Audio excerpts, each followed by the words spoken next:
আসসালামু আলাইকুম। আজকে ল্যাটিস থিওরি সাবজেক্টের চ্যাপ্টার 2 এর একটা থিওরি নিয়ে আলোচনা করব। এটা হচ্ছে পোসেটের একক উপাদান এবং শূন্য উপাদান অনন্য। তো এখানে একক উপাদান হচ্ছে এক সবথেকে বড় উপাদান যেটা, আর শূন্য উপাদান মানে হচ্ছে ছোট সবার মধ্যে যে ছোট যে মান, আর একক উপাদান হচ্ছে সবার মধ্যে বড় যে মান। তো এখন আমরা এটাকে সলভ করব। তো প্রথম অংশে এখানে একটা বলা আছে একক উপাদান এবং আরেকটা বলা আছে শূন্য উপাদান। দুইবারে এটা হচ্ছে প্রথম অংশ, এটা হচ্ছে দ্বিতীয় অংশ। তো এখন আমরা প্রথম অংশটাকে সলভ করি যে পোসেটের একক উপাদান অনন্য। ধরি P less than or equal, এটা হচ্ছে একটা পোসেট, এটা হচ্ছে পোসেটের একটা এই যে P less than or equal পোসেটের একটা গঠন। তো এখন আমরা এটা এটা এটা ধরে নিয়েছি পোসেটের একটা গঠন। তো যদি সম্ভব হয় ধরি এই যে পোসেটটা পি লেস দ্যান আর ইকুয়ালের দুটো উপাদান ধরে নিই, ইউ ও ভি আছে। এটার হচ্ছে দুটো উপাদান ধরে নিচ্ছি আমরা, ইউ ও ভি। এখানে হচ্ছে আমাদের ইউ এ ভি এর পরিবর্তে আমরা অন্য কোনো উপাদানও ধরে নিতে পারি।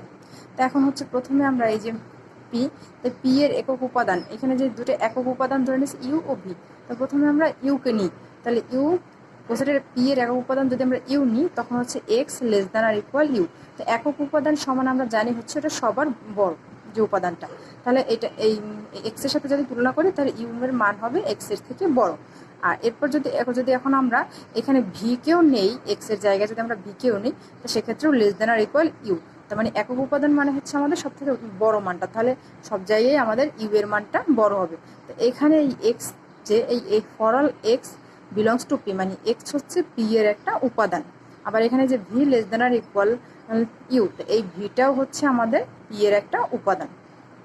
এখন আমাদের যে পি এর যে দুইটা একক উপাদান নিয়েছিলাম, একটা তো ইউ, এখন যদি আমরা ভিকে যখন নিব তখন হচ্ছে আবার আমাদের একক উপাদান মানে তো বড়, তাহলে x less than or equal V, মানে এই ভিটা এক্স এর থেকে বড় যখন আমরা এক্স এর সাথে তুলনা করব। আর এই যে এক্সটা হচ্ছে পি এর একটা উপাদান। তো এখন যদি এক্স এর জায়গায় আমরা যেটাকেই নেই না কেন, ইউকেও যদি নেই তখনও আমাদের হবে U less than or equal V, মানে ভিটা হচ্ছে আমাদের বড়, যেহেতু এই ভি একক পি এর একক উপাদান আমরা ভি নিছি, তাহলে এখানেও হবে U less than or equal V. আর এই ইউটা হচ্ছে আমাদের পি এর একটা উপাদান। তো এখানে বের হয়েছে V less than or equal to U, আর U less than or equal to V. তো এটা হচ্ছে 1 নম্বর সমীকরণ। এটা 2 নম্বর সমীকরণ দিলে আমরা লিখতে পারি ইউ ইকুয়াল ভি, যেহেতু এখানে ভি সমান ইউ আসছে আর এখানে U less than equal to V আসছে, আমরা লিখতে পারি ইউ ইকুয়াল হচ্ছে ভি।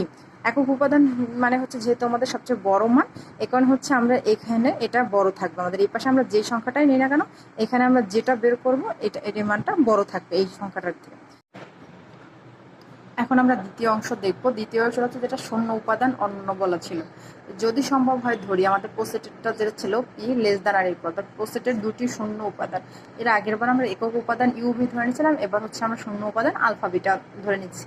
তো আলফা বিটার জায়গায় অন্য কোনো উপাদানও আমরা ধরে নিতে পারি। এখন আলফা পি এর শূন্য উপাদান, তো এখানে আমরা জানি যে শূন্য উপাদানের বেলায় এটা হয় ছোট। শূন্য উপাদানের বেলায় এই উপাদানটা হচ্ছে আমাদের দুইটা বিদ্যমান উপাদান, এটা শূন্য উপাদান মানে হচ্ছে ছোট উপাদান। তাহলে alpha less than or equal x, এর আগের বার আমরা হচ্ছে এই যে এভাবে ধরে নিয়েছিলাম V x less than or equal V. এখানে এক্সটা হচ্ছে আমাদের ভি এর থেকে ছোট ছিল, কারণ ভি ছিল তখন আমাদের একক উপাদান বড়। তাই এখন আমাদের যেহেতু শূন্য উপাদান ধরে নিচ্ছে, তো এখানে হচ্ছে আলফা, তা আলফাটা হবে আমাদের এই এক্স এর থেকে ছোট।